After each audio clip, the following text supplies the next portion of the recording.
Sebelum jeda, kita membahas bagaimana perkembangan transaksi menggunakan kris di tanah air dan tentunya juga ada di sebagian negara yang terus berkembang.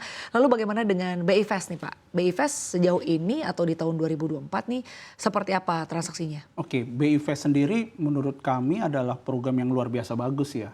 Karena kalau kita ingat dulu, kita bertransaksi transfer antar bank itu harganya 6.500 gitu. Sementara ketika Bank Indonesia mengeluarkan sebuah platform kita akan namakan BI Fast, harganya 2.500, masyarakat itu berbondong-bondong langsung menggunakan BI Fast sebagai sarana mentransfer bank sebenarnya gitu, bank to bank transfers gitu ya. Tapi nggak juga di situ bahwa di wallet sendiri sebenarnya kita juga melakukan hal yang sama, bahkan harganya lebih murah Mbak.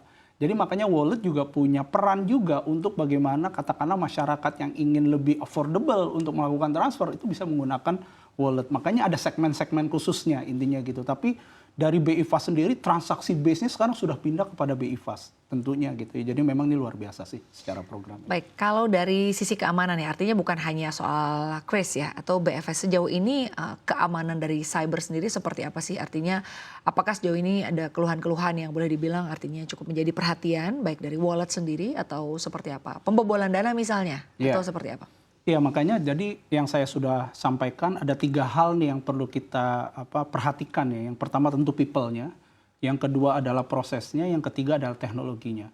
Dan teknologi ini regularly update, nggak bisa nggak. Karena bagaimanapun juga orang yang meng-create hackers gitu ya, kita harus juga mempunyai sistem yang juga aman dari hackers. Jadi ini saling kejar-kejaran lah mungkin istilahnya gitu ya. Dari sisi proses, ISO itu menjadi penting sebenarnya gitu. Dengan kita terus meningkatkan capability kita dari sisi proses, maka nggak banyak orang yang bisa masuk ke sistem kita. People juga harus kita update karena apa tadi? Jangan sampai email kita dapat email phishing kemudian kita klik. Banyak tuh kadang-kadang email-email karyawan tuh dapat email-email dari saya bahkan ada pernah gitu ya email dari sekarang saya. email-email yang mungkin ke para nasabah sendiri begitu ini bentuknya sangat-sangat formatnya meyakinkan gitu. Jadi kadang-kadang kita sendiri tidak bisa membedakan nih mana yang benar-benar misalnya dari wallet atau mana yang sebetulnya dilakukan oleh oknum-oknum yang tidak bertanggung jawab. Nah sebetulnya strategi dari perusahaan sendiri terkait dengan keamanan bagi para pengguna wallet itu seperti apa sih gitu? Ya, yang memang kata kuncinya literasi. Artinya apa? Ketika Anda mendapatkan sesuatu informasi, kadang banyak mendapat hadiah. Commonly itu mendapat hadiah, mendapat apa gitu ya. Dan nggak sadar kita akhirnya menyerahkan beberapa data pribadi yang harusnya itu nggak boleh disampaikan. Contoh PIN, contoh OTP, nama ibu kandung. Hal itu kan sebenarnya hal-hal yang sifatnya sangat confidential gitu ya. Dan ini yang sebenarnya literasi ini menjadi penting.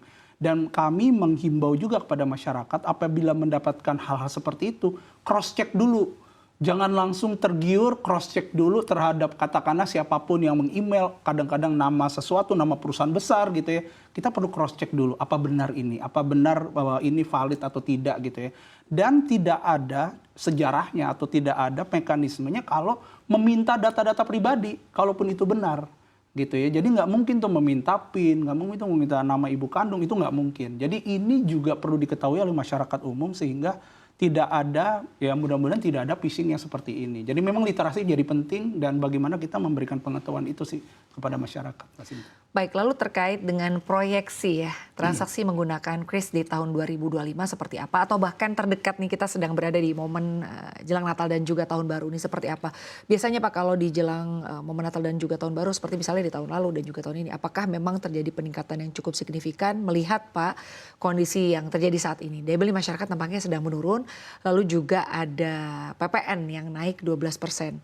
Bagaimana Anda melihat kedua sentimen ini mungkin nantinya akan mempengaruhi transaksi menggunakan kris? Ya, kalau saya tetap meyakini bahwa QRIS itu akan terus tumbuh ya. Jadi despite of katakanlah ada isu tadi yang 12% gitu ya. Dan bahkan bisa jadi masyarakat memanfaatkan momen Nataru ini untuk bertransaksi karena gitu takut nanti setelah tahun depan beda lagi gitu ya. Beda lagi jadi ada kenaikan. Jadi saya yakin growth itu juga ada dan tadi merchant itu masih banyak yang belum kris Mbak. Jadi masih banyak merchant-merchant UMKM kita yang di Indonesia itu juga masih belum banyak yang kris. Dan ini literasi ini juga terus dilakukan sehingga apa?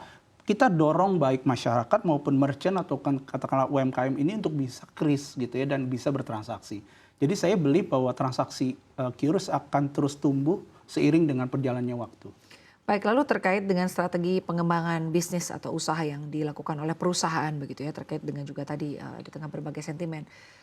Anda melihatnya seperti apa dan mungkin proyeksi dari Wallet sendiri ke depannya ini akan seperti apa? Ya, tentu yang pertama adalah kita optimis tahun depan juga tetap tahun yang baik buat kami. Yang pertama adalah tentu tadi penggunaan literasi terkait dengan cashless society gitu ya. Bagaimana orang akan menggunakan kris sebagai alat bayar, itu poin pertama.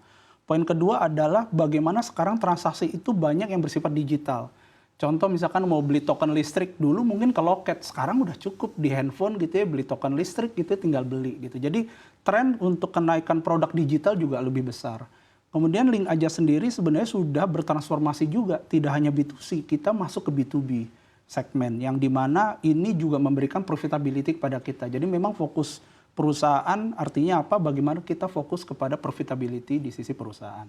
Baik Pak, semoga saja nanti ke depannya begitu ya, transaksi di Kris ini akan menjadi sebuah transaksi yang menarik dan juga menjanjikan. Dari sisi keamanan juga akan terus diperhatikan dan juga dikembangkan ke depannya. Terima kasih banyak Pak Yogi sudah hadir di studio CNBC Indonesia. Salam sehat dan sukses selalu untuk Anda dan juga perusahaan. Terima kasih banyak.